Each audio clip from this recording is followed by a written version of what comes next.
नमस्कार दोस्तों, अगर आपको भी भारतीय टीम की ऐतिहासिक जीत पसंद आई हो तो इस वीडियो को दिल से एक लाइक जरूर करें। दोस्तों, 5 मैचों की T20 श्रृंखला का 5वां और अब तक का सबसे रोमांचक सांसों को रोक देने वाला महामुकाबला आज क्रिकेट इतिहास की दो बड़ी टीमें भारत और साउथ अफ्रीका के बीच नरेंद्र मोदी स्टेडियम अहमदाबाद में खेला गया। ऐसे में मुकाबले की शुरुआत हुई साउथ अफ्रीका के टॉस जीतने को लेकर। जी हाँ, आज के इस रोंगटे खड़े कर देने वाले महामुकाबले में कप्तान एडम मार्करम ने टॉस जीता और पहले गेंदबाजी करने का फैसला किया और विपक्षी टीम भारत को बल्लेबाजी के लिए आमंत्रित किया था। फिर मुकाबला शुरू हुआ। रनों की बारिश करने के इरादे से भारत की ओर से अभिषेक शर्मा और संजू सैमसन ओपनिंग बल्लेबाजी करने के लिए मैदान में उतरे। दोस्तों, इन दोनों ही बल्लेबाजों के कंधों पर इस महामुकाबले में अपने टीम को एक विस्फोटक ओपनिंग शुरुआत दिलाने की बड़ी जिम्मेदारी थी। और दोस्तों, ऐसा ही कुछ टीम इंडिया के ओपनिंग बल्लेबाजों से देखने को भी मिला, खास करके ढाकड़ बल्लेबाज अभिषेक शर्मा की ओर से, जिन्होंने पहले ओवर में ही अपना असली अंदाज दिखाया और साउथ अफ्रीका की टीम की ओर से गेंदबाजी पर आए लुंगी एनगिडी के खिलाफ ओवर की तीसरी ही गेंद पर कदमों का इस्तेमाल करते हुए सामने की ओर अपने पारी का पहला चौका जड़ दिया और अपने इरादों को स्पष्ट कर दिया। जी हां, क्योंकि पहले ओवर में तो लुंगी एनगिडी को एक ही चौका, अभिषेक शर्मा ने जरा था, लेकिन असली तूफान देखने को मिला। मैच के दूसरे ओवर में जहां पर गेंदबाजी पर आए साउथ अफ्रीकाई तूफानी गेंदबाज मार्को यानसन का दोनों ही बल्लेबाजों ने मानो जैसे भूत ही बना डाला। जी हां, दरअसल पहले टीम इंडिया के अभिषेक शर्मा ने मार्को यानसन को आड़े हाथों लेते हुए पहली 3 गेंद को सीधे सीमा रेखा के पार पहुंचा दिया, तो वहीं इसके बाद उनके साथ ही बल्लेबाज संजू सैमसन ने भी अपने मैदान में होने का सबूत पेश किया और ओवर की अंतिम गेंद पर कलाइयों का इस्तेमाल करते हुए 90 मीटर का एक आसमानी छक्का जड़ दिया। बता दूं, इन दोनों ही बल्लेबाजों की धाकड़ बल्लेबाजी देख दूसरे ही ओवर में साउथ अफ्रीकाई कप्तान एडम मार्करम के चेहरे पर शिकंजे साफ तरीके से देखने को मिल रही थी। साथ ही बता दूं, अपने खराब लाइन और लेंथ के चलते मार्को यानसन ने इस ओवर में करीबन 19 रन लुटाए। दोस्तों, एक छोर से अभिषेक शर्मा तो दूसरी छोर से सैमसन की धाकड़ बल्लेबाजी ने पहले 2 ओवर में ही एक धुआंधार शुरुआत टीम इंडिया को दिला दी थी। लेकिन दोस्तों, देखा जाए तो इस बीच मैच का तीसरा ओवर पूरी तरीके से साउथ अफ्रीकाई टीम के हित में रहा, जहां पर गेंदबाजी पर आए लुंगी एनगिडी ने अपने वेरिएशन के चलते स्ट्राइक पर मौजूद अभिषेक शर्मा और संजू सैमसन को पूरी तरीके से बांध के रखा और इस ओवर में मात्र 1 रन बटोरने का मौका दिया। लेकिन दोस्तों, मानो जैसे इस ओवर का बदला अगले ओवर में टीम इंडिया के बल्लेबाज संजू सैमसन ने निकाला। जी हां, दरअसल मैच का चौथा ओवर साउथ अफ्रीका की टीम की ओर से ऑटनील बार्टमैन लेकर आए, लेकिन इस बार उनके स्पेल की शुरुआत काफी निराशाजनक रही, जहां पर संजू सैमसन ने आते ही उनका समाचार लिया और पहले 2 गेंद को सामने की ओर खेलते हुए शानदार तरीके से चौका जड़ दिया। तो वहीं इसके बाद ओवर की अंतिम गेंद को भी चौकी में तब्दील करते हुए इस ओवर में 13 रन बटोर डाले। दोस्तों, संजू सैमसन और अभिषेक शर्मा की धाकड़ बल्लेबाजी के चलते पहले 4 ओवर में ही अब टीम इंडिया ने 42 रन स्कोर बोर्ड पर लगा दिए थे। और दोस्तों, अपने इसी लय को बरकरार रखते हुए दोनों ही बल्लेबाज मैच के 5वें ओवर में भी दिखाई दिए, जहां पर एक बार फिर मार्को यानसन को दोनों ही खिलाड़ियों ने अपने पाले में लिया, जहां पर दूसरी गेंद पर पहले संजू सैमसन कवर्स के ऊपर से शानदार चौका जड़ा, तो उसके बाद बची हुई अगली 5 गेंद पर विस्फोटक बल्लेबाज अभिषेक शर्मा ने 2 चौके लगाते हुए 5 ओवर में ही भारतीय टीम को 50 रन के पार पहुंचा दिया। दोस्तों, अभी तक हुए पहले 5 ओवर का खेल पूरी तरीके से टीम इंडिया ने अपने हित में किया था, लेकिन अब पावर प्ले मात्र 1 ओवर भारतीय बल्लेबाजों के पास बचा हुआ था। जरूरत थी इस आखिरी ओवर को भी अपने हित में करने की। और दोस्तों, ऐसा ही कुछ शुरुआत में देखने को भी मिला, जहां पर पहले 2 गेंद को डॉट खेलने के बाद ओवर की तीसरी गेंद पर स्ट्राइक पर मौजूद अभिषेक शर्मा ने सामने की ओर उड़ता हुआ शॉट जरा और गेंद को सीधे स्टेडियम पार पहुंचा दिया। परंतु दोस्तों, इस छक्के के बाद मानो जैसे अभिषेक शर्मा को नजर सी लग गई। जी हां, क्योंकि इसके बाद कॉर्बिन बॉश ने डाली हुई अगली ही पटकी हुई गेंद पर अभिषेक शर्मा गलती कर बैठे और एक बार फिर बड़ा शॉट खेलने के चक्कर में wicket keeper Quinton de Kock एक आसान सा कैच थमाकर कर अपना बड़ा विकेट गवा बैठे। आपको बता दें, इसके बाद भले ही अभिषेक शर्मा ने डीआरएस की मांग की, लेकिन डीआरएस में भी साफ तरीके से देखने को मिला कि गेंद बल्ले का किनारा लेकर विकेट कीपर के पास जा रही है और इसी के चलते अभिषेक शर्मा को पवेलियन का रास्ता नापना पड़ा। बता दूं, इस 5वें T20 में अभिषेक शर्मा 34 रन की पारी खेल आउट हुए। दोस्तों, भारतीय टीम का बड़ा विकेट मिल जाने के चलते अब काफी ज्यादा खुशी विपक्षी टीम साउथ अफ्रीकाई दल में देखने को मिल रही थी, तो वहीं अभिषेक शर्मा अब निराश होते हुए पवेलियन का रास्ता नाप चुके थे। ऐसे में दोस्तों, पहला विकेट जाने के बाद भारतीय टीम की ओर से मैदान में उतरे लेफ्ट हैंडेड बल्लेबाज तिलक वर्मा, जिन्होंने ना आव देखा न ताव और आते ही अपने पारी की पहली गेंद पर कवर्स के ऊपर से एक शानदार चौका जड़ा और पावर प्ले का 6 ओवर का खेल खत्म होने तक भारतीय टीम को 67 रनों तक पहुंचा दिया। दोस्तों, अभिषेक शर्मा के रूप में बड़ा विकेट गिर जाने के बावजूद देखा जाए तो जैसी चाहिए वैसी शुरुआत अब भारतीय टीम को मिल चुकी थी, लेकिन साउथ अफ्रीका जैसी बड़ी टीम के सामने विशाल लक्ष्य खड़ा करना था। तो अब मैदान में मौजूद संजू सैमसन और तिलक वर्मा को अपने लय को बरकरार रखते हुए ढाकड़ पारी खेलना जरूरी था। और दोस्तों, ऐसा ही कुछ पावर प्ले के बाद अगले यानी मैच के 7वें ओवर में देखने को मिला, जहां पर पहली बार साउथ अफ्रीका के कप्तान एडम मार्करम ने अपने स्पिनर गेंदबाज डोनोवन फरेरा को लगाया परंतु दोस्तों आते ही डोनोवन फरेरा के खिलाफ ओवर की दूसरी गेंद पर तिलक वर्मा ने गेंद को पीछे की ओर धकेला और एक शानदार चौका जड़ दिया। परंतु बता दूं, इसके बाद डोनोवन फरेरा की वापसी इस ओवर में देखने को मिली, जिन्होंने इसके बाद अपनी फिरकी के जाल में दोनों ही भारतीय बल्लेबाजों को फंसा के रखा और इसके बाद इक्का दुक्का ही रन बटोरने का मौका दिया। वही इसके बाद अगला ओवर भी काफी शांत जाता हुआ नजर आ रहा था, जहां पर गेंदबाजी पर आए जॉर्ज लिंडे ने अपने ओवर की पहली 5 गेंद पर महेश 3 ही रन संजू सैमसन और तिलक वर्मा को बनाने का मौका दिया था। परंतु दोस्तों ओवर का अंत होने तक यानी ओवर की आखिरी गेंद पर संजू सैमसन ने एक बार फिर अपना हाथ खोला और कलाइयों का इस्तेमाल करते हुए शानदार छक्का जड़ दिया। दोस्तों पावर प्ले खत्म हुए 2 ओवर का खेल बीत चुका था और देखा जाए तो जिस तरह की विस्फोटक बल्लेबाजी की अपेक्षा थी, उस प्रकार की बल्लेबाजी अब तक टीम इंडिया की ओर से नहीं देखने को मिली थी। जरूरत थी गैर बदलने की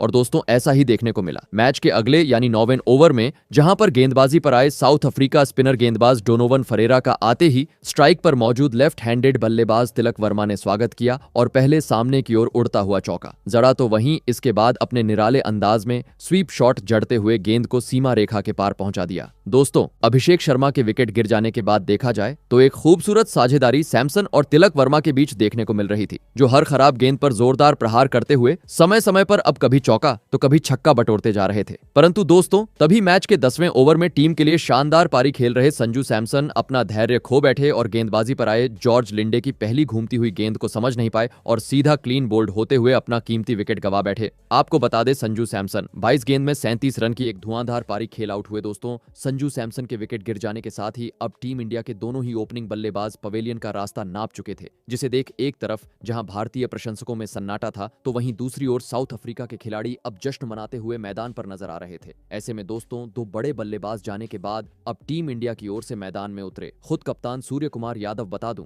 पहले गेंद पर सैमसन का कीमती विकेट चटकाने के साथ ही इसके बाद जॉर्ज लिंडे ने बची हुई गेंद को भी काफी सही लाइन और लेंथ से डाला और इसके बाद में 2 ही रन अपने इस ओवर में खर्च किए। साथ ही दोस्तों देखा जाए तो अगला ओवर भी साउथ अफ्रीकाई टीम के हित में रहा, जहां पर भले ही पहली गेंद पर तिलक वर्मा ने ऑटनील बार्टमैन को कट लगाते हुए एक शानदार चौका जड़ा, लेकिन इसके बाद अगली 5 बची हुई गेंद पर एक बार फिर टीम इंडिया की रन गति थम गई और इसके बाद महज स्ट्राइक रोटेट करते हुए दोनों ही भारतीय बल्लेबाज नजर आए। दोस्तों देखा जाए तो 2 बड़े बल्लेबाजों का विकेट गिरने का दबाव अब टीम इंडिया के खिलाड़ियों पर देखने को मिल रहा था। जी हाँ, क्योंकि इसके बाद अगला ओवर भी काफी नपातुला साउथ अफ्रीका ही गेंदबाज जॉर्ज लिंडे ने डाला और मैदान में मौजूद तिलक वर्मा और सूर्य कुमार यादव को हाथ खोलने का मौका ही नहीं दिया और महज इक्का दुक्का रन बटोरने पर मजबूर कर दी। दोस्तों टीम इंडिया की इस रनों के गति को धीमा होता हुआ देख पवेलियन में बैठे कोच गौतम गंभीर भी काफी ज्यादा टेंशन में नजर आ रहे थे और साथ ही भारतीय बल्लेबाज भी अब धीरे धीरे दबाव महसूस करने लगे थे। और दोस्तों इसी प्रेशर में अंततः टीम इंडिया के कप्तान सूर्य कुमार यादव अपना धैर्य खो बैठे और मैच का 13वां ओवर लेकर आए।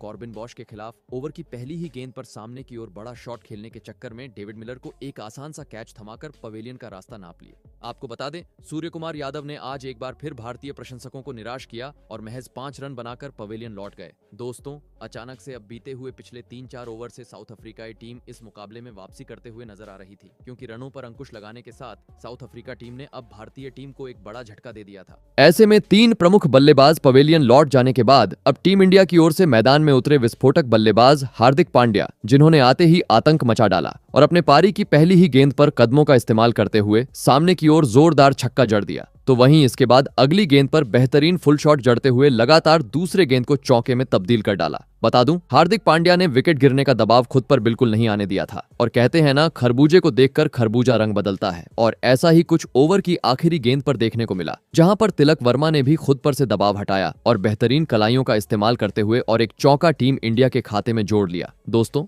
हार्दिक पांड्या के मैदान में उतरने के चलते अलग ही तूफान अब मैदान पर देखने को मिल रहा था और दोस्तों इसी तूफान में अगले ओवर में जॉर्ज लिंडे भी उड़ गए। जी हां, जहां पर पहली गेंद पर तिलक वर्मा ने तो उनको मात्र एक ही छक्का जड़ा, लेकिन यह तो बस ट्रेलर था। जी हां, क्योंकि असली आंधी देखने को मिली। ओवर की तीसरी गेंद से जहां पर स्ट्राइक पर आए हार्दिक पांड्या ने पहले तो अपने निराले अंदाज में एक जोरदार चौका जॉर्ज लिंडे को जड़ा और इसके बाद मैदान में आतंक मचाते हुए लगातार 3 गेंद को सीधे स्टेडियम पार पहुंचा डाला और जॉर्ज लिंडे के इस ओवर में कुल मिलाकर 26 रन बटोर डाले। दोस्तों, तिलक वर्मा और हार्दिक पांड्या की घातक बल्लेबाजी देख अब साउथ अफ्रीका के कप्तान एडम मार्करम भी हक्के बक्के हो चुके थे, क्योंकि हार्दिक पांड्या जब से मैदान में उतरे थे रणों की बरसात मानो जैसे अब अहमदाबाद के इस खूबसूरत स्टेडियम पर देखने को मिल रही थी। और दोस्तों, इसी बीच लेफ्ट हैंडेड बल्लेबाज तिलक ने 15वें ओवर में लुंगी एनगिडी के खिलाफ पीछे की ओर बेहतरीन कट लगाया और महज 30 गेंद का सामना करते हुए अपना धमाकेदार 50 जड़ दिया। बता दूं, जैसे ही तिलक वर्मा ने अपने 50 रन पूरे किए, गौतम गंभीर के साथ भारत के अन्य खिलाड़ी भी खड़े होकर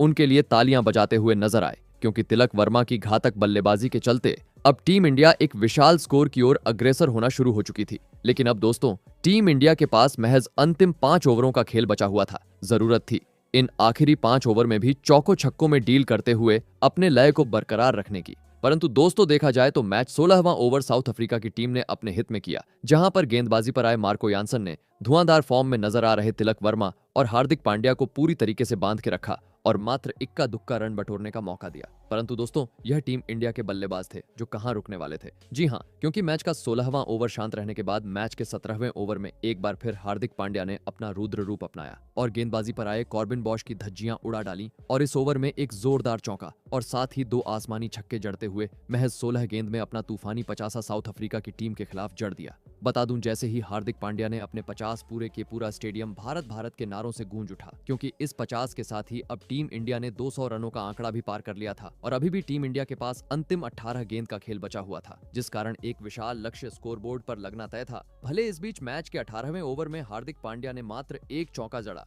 परंतु दोस्तों, मानो जैसे भारतीय बल्लेबाज ठान आए थे कि वह आज साउथ अफ्रीका के गेंदबाजों को राहत की सांस नहीं लेने देंगे। जी हां, क्योंकि इसके बाद अगला ओवर मार्को यानसन लेकर आए और इस बार तिलक वर्मा ने उनको आड़े हाथों लिया और लगातार पहले 2 गेंद को सीमा रेखा के पर पहुंचाते हुए 2 शानदार चौके अपने खाते में जोड़ लिए और साथ ही अपनी धुआंधार बल्लेबाजी से आखिरी ओवर को भी अपने नाम करते हुए भारतीय टीम को 20 ओवर का खेल खत्म होने तक 230 रनों के पार पहुंचा दिया और यह महामुकाबला जीतने के लिए साउथ अफ्रीकाई टीम के सामने 232 रनों का विशाल लक्ष्य खड़ा कर दिया। ऐसे में दोस्तों, इसके बाद भारत से मिले 232 रनों के लक्ष्य का पीछा करने साउथ अफ्रीका की ओर से क्विंटन डी कॉक और रिजा हेंड्रिक्स बल्लेबाजी करने के लिए मैदान में उतरे। दोस्तों, भारत ने दिया हुआ लक्ष्य बड़ा था। ऐसे में दोनों ही बल्लेबाजों पर विस्फोटक अंदाज में शुरुआत दिलाने की बड़ी जिम्मेदारी थी और ऐसा ही कुछ साउथ अफ्रीका ओपनिंग बल्लेबाज क्विंटन डी कॉक की ओर से देखने को भी मिला, जिन्होंने टीम इंडिया की ओर से पहला ओवर लेकर आए अर्शदीप सिंह को आते ही आड़े हाथों लिया और जोरदार प्रहार करते हुए पहली 3 गेंद को सीधे सीमा रेखा के पार पहुंचा दिया और अपने इरादों को स्पष्ट कर दिया।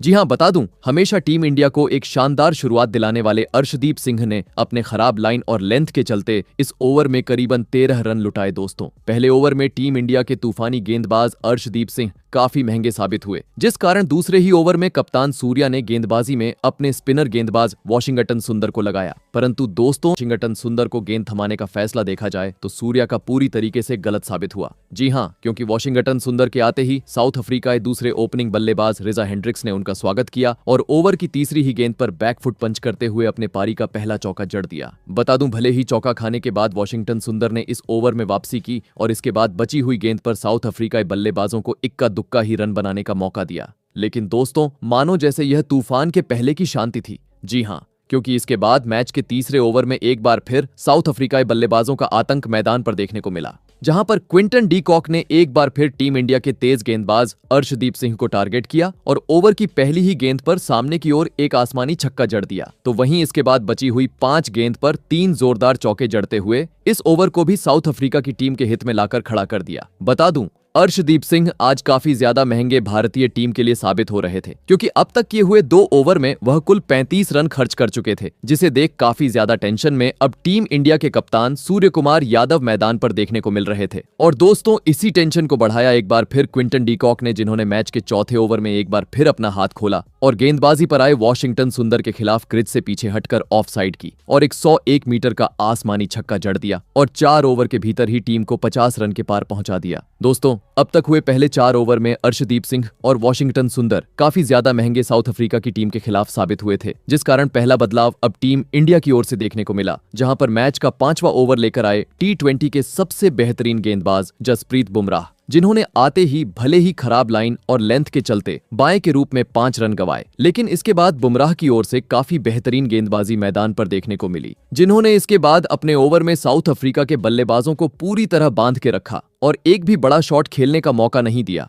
और मात्र इक्का दुक्का ही रन बटोरने दिया। वही दोस्तों, पावर प्ले का भी अब आखिरी ओवर साउथ अफ्रीका की टीम के पास बचा हुआ था। जरूरत थी टीम इंडिया इस आखिरी ओवर को भी अपने हित में करें और किफायती गेंदबाजी डाले, परंतु दोस्तों पावर प्ले का आखिरी ओवर लेकर आए वॉशिंगटन सुंदर से काफी खराब लाइन और लेंथ मैदान पर देखने को मिली और इसका फायदा सेट बल्लेबाज क्विंटन ने काफी बेहतरीन तरीके से उठाया और इस ओवर में एक शानदार चौक जड़ते हुए पावर प्ले का 6 ओवर का खेल खत्म होने तक टीम को 67 रनों तक पहुंचा दिया। दोस्तों, लक्ष्य का पीछा करते हुए देखा जाए तो जैसी चाहिए वैसी एक ताबड़तोड़ शुरुआत साउथ अफ्रीका ओपनिंग जोड़ी ने टीम को दिला दी थी, लेकिन अभी भी साउथ अफ्रीका की टीम भारतीय टीम ने दिए हुए लक्ष्य से काफी दूर थी। ऐसे में लक्ष्य को हासिल करना था तो पावर प्ले के बाद भी मैदान में मौजूद दोनों ही साउथ अफ्रीका बल्लेबाजों को अपने इसी लय को बरकरार रखते हुए भारतीय गेंदबाजों पर दबाव बनाना जरूरी था। परंतु दोस्तों, साउथ अफ्रीका बल्लेबाज ऐसा कुछ करें उससे पहले ही कप्तान सूर्या ने चालाकी की और पावर प्ले के बाद अगला यानी मैच का 7वां ओवर अपने सबसे बेहतरीन गेंदबाज वरुण चक्रवर्ती को करने दिया और दोस्तों वरुण चक्रवर्ती ने भी कप्तान सूर्या का फैसला आते ही सही साबित करके दिखाया और अपने ओवर तीसरी घूमती हुई गेंद में साउथ अफ्रीकाई बल्लेबाज रिजा हेंड्रिक्स को फंसाया और शिवम दुबे के हाथों कैच आउट करवाते हुए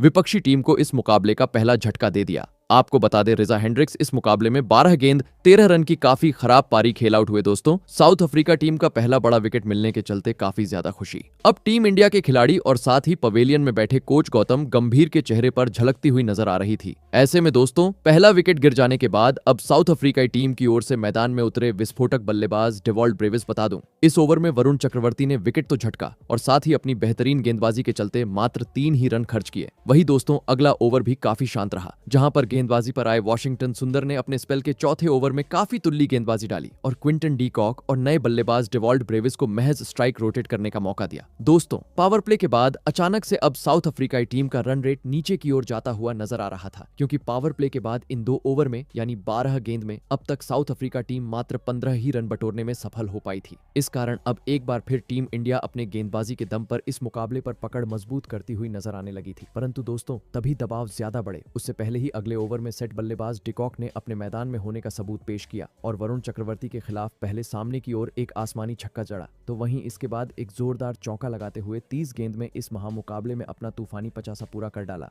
बता दूं, पहले 3 गेंद पर क्विंटन की ओर से चौका और छक्का देखने के बाद उनके साथी बल्लेबाज डेवॉल्ट ब्रेविस ने भी गेंदबाजी पर मौजूद वरुण चक्रवर्ती का समाचार लिया और चौथी गेंद पर छक्का तो ओवर की अंतिम गेंद पर और एक शानदार चौका झड़ते हुए पूरी तरीके से इस ओवर को अपने हित में कर डाला और साथ ही साउथ अफ्रीका की टीम को भी 100 रन के पार पहुंचा डाला। बता दूं, इस ओवर में डेवॉल्ट ब्रेविस का एक छक्का इतना खूबसूरत था कि जिसे देख टीम इंडिया के कप्तान सूर्या भी तालियां बजाकर उनकी तारीफ करते हुए नजर आए। लेकिन दोस्तों, मानो जैसे यह बस ट्रेलर था। जी हां, क्योंकि साउथ अफ्रीका बल्लेबाजों का असली रूप देखने को मिला। मैच के 10वें ओवर में जहां पर अपने स्पेल का पहला ओवर लेकर आए हार्दिक पांड्या को आते ही दोनों ही बल्लेबाजों ने अपने पाले में लिया, जहां पर पहली 3 गेंद पर डेवॉल्ट ब्रेविस ने पांड्या के खिलाफ एक आसमानी छक्का और 2 चौके जड़े, तो वहीं इसके बाद ओवर की अंतिम गेंद पर 50 पूरा कर चुके क्विंटन डी कॉक ने भी एक शानदार चौका हार्दिक पांड्या के खिलाफ लगा दिया। बता दूं, हार्दिक पांड्या ने अपनी खराब लाइन और लेंथ के चलते करीबन 19 रन लुटाए। दोस्तों, अलग ही रफ्तार साउथ अफ्रीकाई बल्लेबाज अब मैदान पर दिखाते हुए नजर आ रहे थे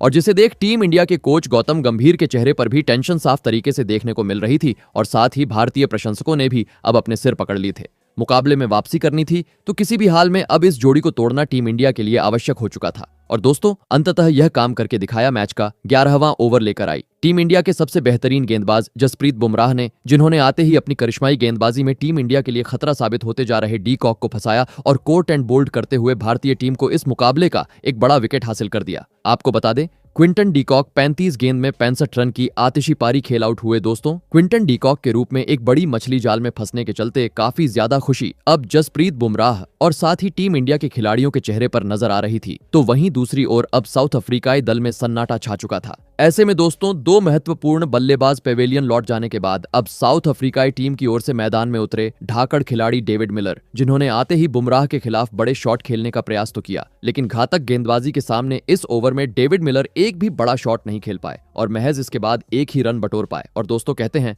ना, सेठ बल्लेबाज आउट होने के चलते दबाव महसूस होता है और ऐसा ही अगले ओवर में देखने को मिला, जहां पर हार्दिक पांड्या के खिलाफ डेवॉल्ट ब्रेविस ने बड़ा शॉट खेलने का प्रयास किया, परंतु दोस्तों इस बार गेंद उनके बल्ले से ठीक से नहीं लगी और सीधे बाउंड्री पर खड़े खिलाड़ी के हाथ में चली गई और इसी के चलते लगातार दूसरे ओवर में साउथ अफ्रीका की टीम को एक बड़े झटके का सामना करना पड़ा। बता दूं, आज डेवॉल्ट ब्रेविस भारत के खिलाफ 31 रन की पारी खेल आउट हुए दोस्तों। लगातार दूसरे ओवर में सेट बल्लेबाज का विकेट मिलने के चलते अब देखा जाए तो टीम इंडिया इस मुकाबले में वापसी करती हुई नजर आ रही थी, वहीं दूसरी ओर विपक्षी टीम इस मुकाबले में पिछड़ती हुई। ऐसे में दोस्तों अब टीम को संवारने साउथ अफ्रीका की दल से मैदान में उतरे खुद कप्तान एडम मार्करम। बता दूं, इस ओवर में हार्दिक पांड्या ने विकेट तो लिया, लेकिन इसके बावजूद ओवर की 5वीं गेंद पर डेविड मिलर ने उनके खिलाफ एक बेहतरीन फुल शॉट जड़ते हुए एक शानदार चौका जड़ दिया। परंतु दोस्तों इसके बाद पूरी तरीके से मैच पलटता हुआ अगले ओवर में देखने को मिला, जहां पर गेंदबाजी पर आए वरुण चक्रवर्ती ने अपने करिश्माई गेंदबाजी में पूरी तरीके से साउथ अफ्रीका बल्लेबाजों को चकनाचूर कर दिया। जी हां, पहले साउथ अफ्रीकाई कप्तान एडम मार्करम को अपने ओवर की दूसरी गेंद पर एलबीडब्ल्यू किया, तो वही अगली गेंद पर मैदान में उतरे नए बल्लेबाज डोनोवन फरेरा को सीधा क्लीन बोल्ड करते हुए उनका भी पत्ता साफ कर दिया।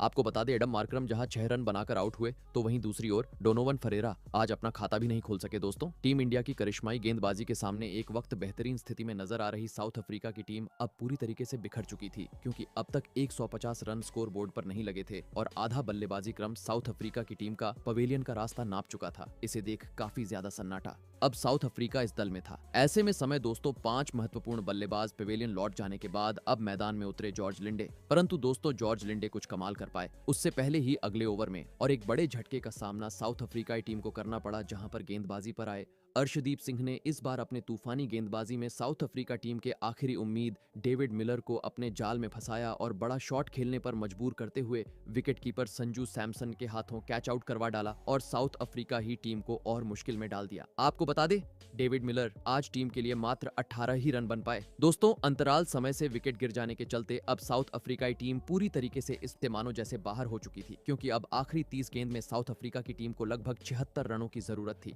मैदान में मौजूद थे नए बल्लेबाज मार्को यानसन और जॉर्ज लिंडे और दोस्तों इसके बाद मैच के 16वें ओवर की शुरुआत हुई एक छक्के के साथ, जहां पर वरुण चक्रवर्ती के खिलाफ जॉर्ज लिंडे ने ओवर की दूसरी गेंद पर एक आसमानी छक्का जड़ दिया। परंतु दोस्तों वरुण चक्रवर्ती ने एक बार फिर दिखा दिया क्यों वह T20 का सबसे सर्वश्रेष्ठ गेंदबाज है। जी हां, क्योंकि अगली ही गेंद पर बदला निकालते हुए वरुण चक्रवर्ती ने जॉर्ज लिंडे को क्लीन बोल्ड कर दिया और पूरी तरीके से साउथ अफ्रीका टीम को बैक फुट पर धकेल दिया। आपको बता दे, जॉर्ज लिंडे 16 रन बनाकर आउट हुए, जिस कारण अब लगने लगा यहां से अब एक भी बड़ा शॉट साउथ अफ्रीका की टीम की ओर से देखने को नहीं मिलेगा। परंतु दोस्तों विकेट जाने के बावजूद इसके बाद ओवर की चौथी और 5वीं गेंद पर मैदान में मौजूद मार्को यानसन ने अपना रुद्र रूप अपनाया और वरुण चक्रवर्ती के खिलाफ लगातार 2 गेंद को स्टेडियम पार पहुंचा दिया। लगने लगा मार्को यानसन की धाकड़पारी टीम इंडिया को परेशान करेंगी, परंतु दोस्तों ऐसा कुछ देखने को मिले उससे पहले ही अगला ओवर लेकर आए जसप्रीत बुमराह ने एक बार फिर अपना जादू मैदान में बिखेर दिया और मार्को यानसन को विकेटकीपर संजू सैमसन के हाथों कैच आउट करवाते हुए साउथ अफ्रीका की टीम की बची कुची उम्मीदों को भी यही सिमट दिया।